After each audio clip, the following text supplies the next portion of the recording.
What's up, guys? All right, the exhaust is done. That was the hardest part, believe it or not. All the other stuff is bolt in, plug in type of deal. Things I've got to work out. I've got to work out my fuel pump. From what I've heard of the previous owner, he put a big fuel pump in, but he does not have the fuel gauge working. And that shit ain't gonna fly with me because I want to know when I'm gonna run out of gas because I'm going to anyways. I just want to know when it's gonna happen. Anyways, got to figure that out. I've got to clean out the tank. This thing hasn't been driven or even started since 2011. So this thing's been inside since 2011 until I got it.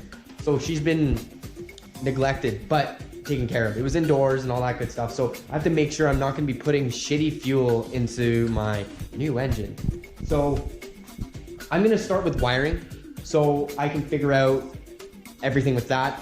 Where my battery's going. I don't know if I'm gonna put it in there, which is the engine bay, or I'm gonna put it in the back.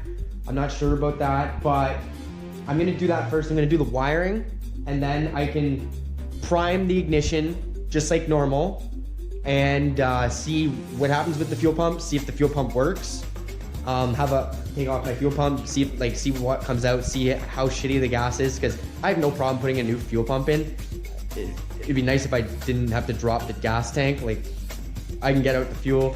I can put a new gas in afterwards after I just completely empty it with priming the pump. So I'm gonna try that. I do have two fuel pumps that are just on my shelf I've had for a long time. I've used them as well. They're AEM 350s, so they can run E85 too. So this car will run on E85 as well. So this car is gonna be quite something. It's gonna run on raised fuel for Canada and pump fuel. Each one I'm gonna have a tune for. So anyways, I'm gonna get a start on the wiring and get that in order. Then I'm gonna get onto my fuel system. So half of the wiring harness is in the car right now. This is sorry fuel, but I've got all this stuff laying around in the bay. Like, some of it's all kind of messed up, so I'm gonna have to sort that all out. From what I've heard, the car did run and everything, so the wiring harness should be good. So what I'm gonna do now is I'm just gonna plug everything in I can so it's not just so messy, and fix what I have to fix and all that. Yesterday when I had some time, I put a new crank sensor in. In these cars, the crank sensors go bad very easily. They just chill right there. I don't know if you can see that, but it's just a 10 mil holding it in. It's basically a magnet, and it gets pulses of magnetism from the crank pulley. So crap can get on them and stuff, and it's important to have them clean and all that. I just replace them because they do fail religiously for me. They're cheap on the internet. So I just threw a new one in yesterday, so that's not on film. But yes, I'm gonna continue plug this whole side in. This is my knock sensor. This is important. Before I put the engine in the car and intake on, I made sure that this was a good knock sensor. So there's this whole side. It also connects to my temp sensor that is going to be stock on my gauges. Crank, temp, and knock is on this side. And also back here, there's usually some VRIS, but for VRIS, you do not want that with turbo. I actually plugged these holes. They were actually plugged, but I ended up plugging a little bit more stuff. It's because VRIS, the system is for changing the direction of air in the intake. And if you have forced induction, so you're forcing air into the intake, you don't want that, because when the flaps are turning and stuff, it like makes the air do weird things and stuff. So you got to take them apart or keep them open. You can either zip tie them open, or you can just completely take them out. On this intake, they are completely out, so it's optimal flow and no mistakes can be made. I made that mistake before. I've actually zip tied them shut before, and it did weird things. Anyways, yeah, so I'm gonna just plug all this stuff in.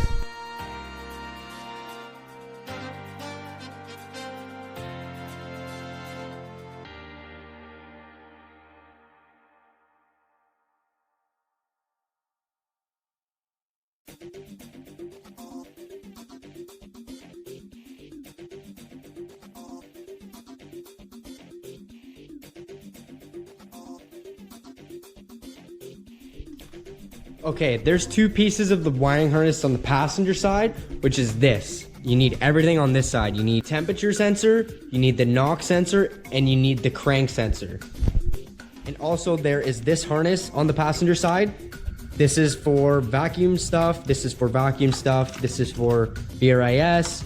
This one is a O2 sensor for stock, and this one is for VRIS. So this is entirely for vacuum stuff, except for the O2 sensor, and you do not need one sensor of those plugged in if you are turboing your car and are standalone. So standalone is running off of things that you want it to run on. So O2 sensors are narrow band, so it's a sensor that's in your exhaust, and it runs off of exhaust air fuel content.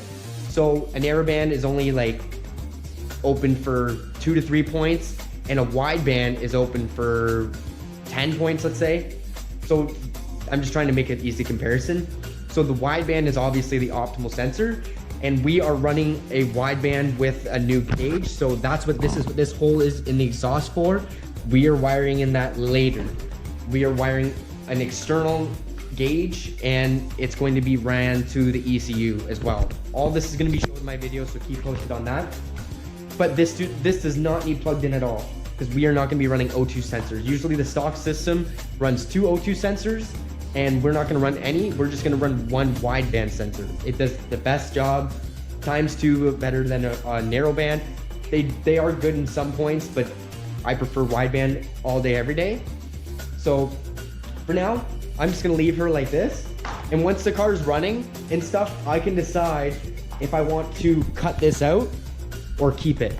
Because these wiring harnesses are worth money, and if it's cut out, it's worth basically nothing unless the person is doing a turbo setup like mine. So if I'm keeping the car, see you later wires. If I'm selling the car, keep the wires. So in case somebody wants to convert it back to stock, or the car gets parted out down the road, whatever. So right now this wiring harness is in mint condition. I just retaped some stuff and it's looking great. So that's something I kind of don't want to cut up about it, but we'll see. If I'm keeping the car, it's gone, because I don't like, because look at this, like, where am I going to put this if I'm not using it, you know? So for now, it's just going to be sitting somewhere neatly if I can. But yeah, now I'm going to move to the driver's side of the car, which is left-hand drive in Canada. So I am on the driver's side from the wiring harness, and looking at this is looking ugly. I do not like stock harnesses because there's way more stuff than you need. Just for instance, this is for your VRIS. So it's a variable type of map. It's ran by a plunger, and for standalone, you don't need it.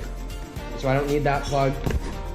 Don't need this. This is for more vacuum stuff, because the standalone computer just runs one vacuum line to the computer and you're done with that. So this stuff's for the fuse box. So that stays obviously, because these 3 wires, this one goes to the ignition, this one goes to the dash, and same with this one. This one's for your fuel system.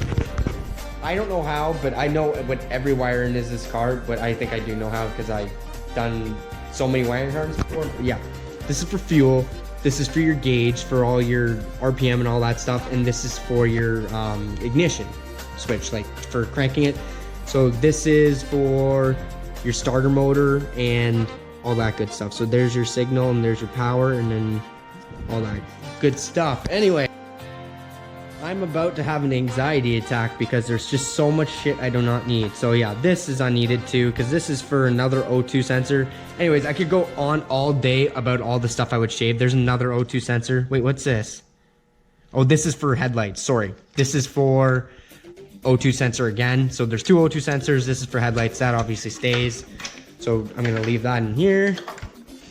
Over here, we've got, this is a very important wiring harness. So this one is for your idle air control. It connects to the back of your throttle body like so, and it controls your idle air. So when it's cold out, it lets in less air, and when it's hot out, it lets in more air.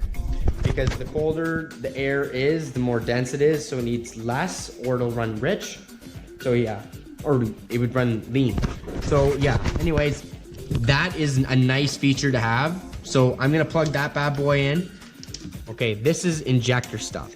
This is for my TPS, which is throttle body position sensor. This one is for a fuel rail. I don't know which one left or right. I don't have that memorized. And then this one is also for the fuel rail. So these are what I'm going to have to wire into my fuel rails that I made, the wiring harnesses that I made. So I'm gonna have to wire in these. So there's four wires here, 4 wires here. So I'm gonna have to wire 4 wires in. See how there's 4 wires right here, 4 pins here. I'm gonna have to wire that in.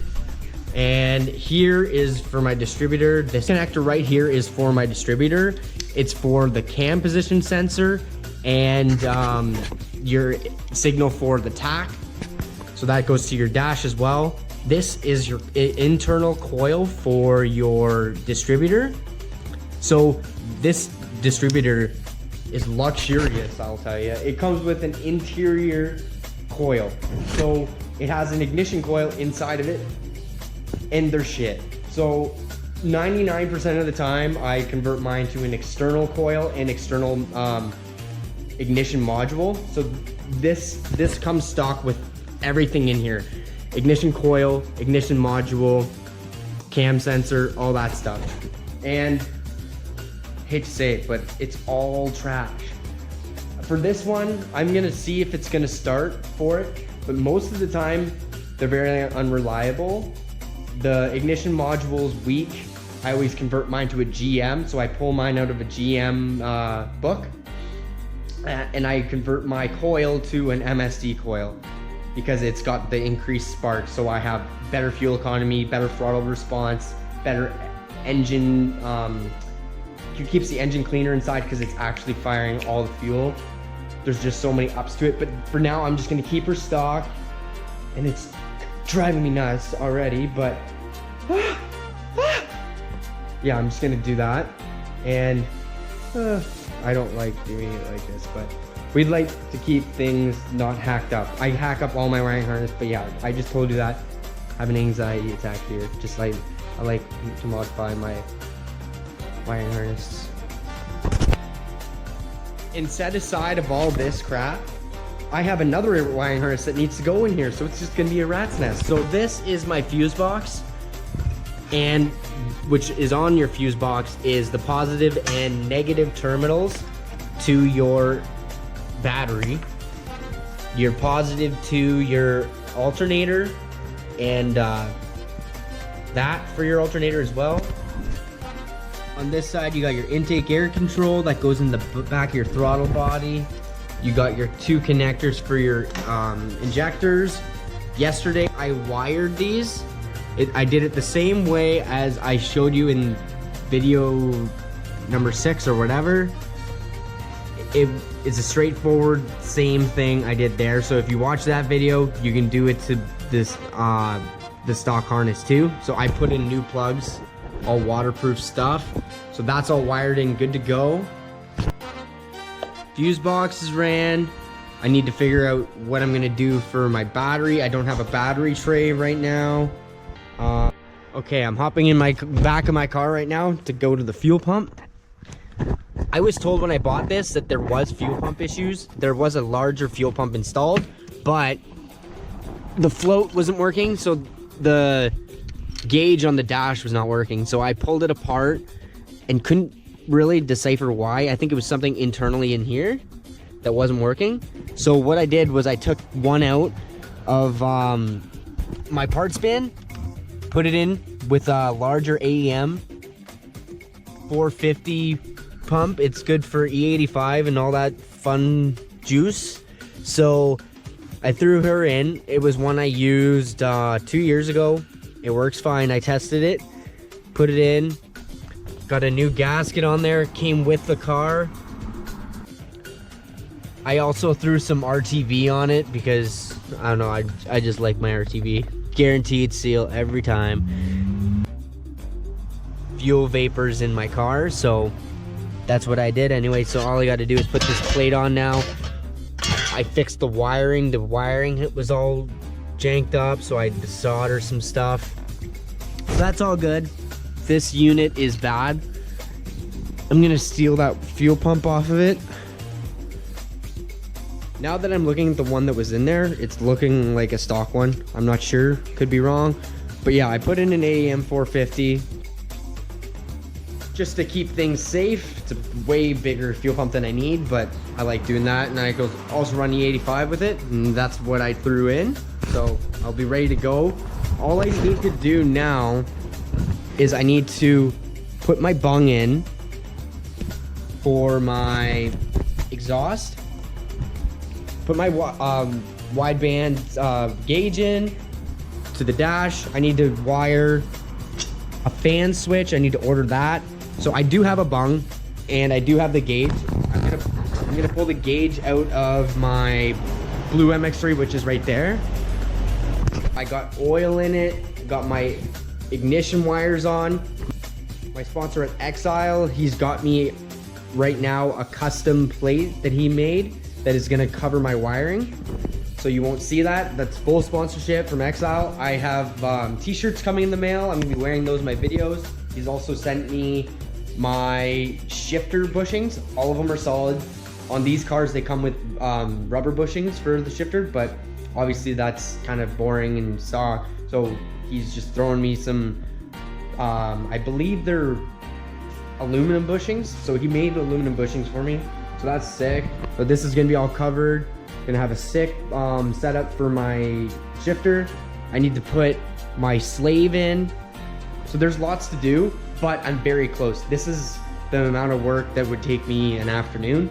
Like, but the filming takes time and stuff. So I'm just trying to get ahead of the game and get stuff to Jardeep, which is Dynamic Auto Style, my sponsor for the wrapping stuff.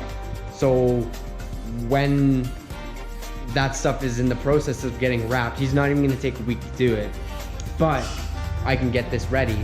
So before I get too deep into doing the clutch slave and all that, because the clutch doesn't work at all because the system hasn't been ran for 8 years, because this car hasn't moved for 8 years under its own power. But anyways, there's a lot of little stuff I need to do, but I've tested for spark. I do have spark. I tested that yesterday with my girlfriend. We do have spark. There's obviously oil in it, and I do have fuel pressure to the rail. I don't know if the injectors are working yet. I haven't had time to test that, but I'm very close, and I'm assuming that they're gonna work. Like, that's literally just me going by gut feeling, because I did get these ones sent to me. Some guy sent me these for free about a year and a half ago, and I've never used them. So hopefully those injectors will fire. But the first thing I want to do is I want to hear it start. I want to hear some pop, bang, spit, anything, just so that I know the engine's good. When I was cranking, it did sound like it did have excellent compression, so that was satisfying to hear. But yeah, so to get this car running, I'm gonna pull the standalone ECU out of my blue MX3, which is the one outside I was showing you that has the white hood now, and put it in here, add 30% fuel from that tune to get it to start, hopefully, because have E85 in it, and the other car is on 87 tune, so which is pump fuel. So E85, you need 30% more fuel to get the same bang. So I'm gonna add 30% onto that tune, see if it'll start. If it starts, great. Then I'm gonna steal the battery tray out of the blue one. I'm actually gonna check and see if it does have one, because I might have jimmy rigged something for a battery in there, I'm not sure, because I do need one in here. But anyways, that is the next step, is trying to get this to make noise. I would like to hear the engine fire. I would like to hear the engine idle, because there's so much time and stuff in this, right? If I need a new engine, which I don't think I do, but that's just the way I do things. I like to hear what's going on and hear how it's running. I've never had a problem where I put an engine in and I've had to pull it out because it literally did not run, but I'm just gonna make sure before I completely tie in like the clutch hydraulic lines and all that stuff, because that would be more of a frustration if there was an issue to pull it back out. So I'm just gonna get the car running, and then I can tie in all the little stuff. I've got it wired to run, so all you got to do is put that ECU in here, add 30% fuel, try and start it. That should start it. I might have some random issue, but dynamic auto style, and he's gonna wrap the hood and fender for me. I'm not telling you what it is or what it is I'm wrapping it with, but yeah, hopefully tomorrow I'm gonna start this thing. We'll see. I just wanted to keep you guys updated because I did have a camera issue yesterday. It's because I didn't have a big enough SIM card, and I got too close to the limit on the SIM card, and my data crashed. So I don't know what is gonna be on that card. So hopefully I will be starting this the next episode. At least I will be trying, and it will be on film. I've got 3-4 SD cards now, so I'm gonna hopefully have one for each video. All right, guys, we'll see you in the next one. Like, comment, subscribe, and have a good one.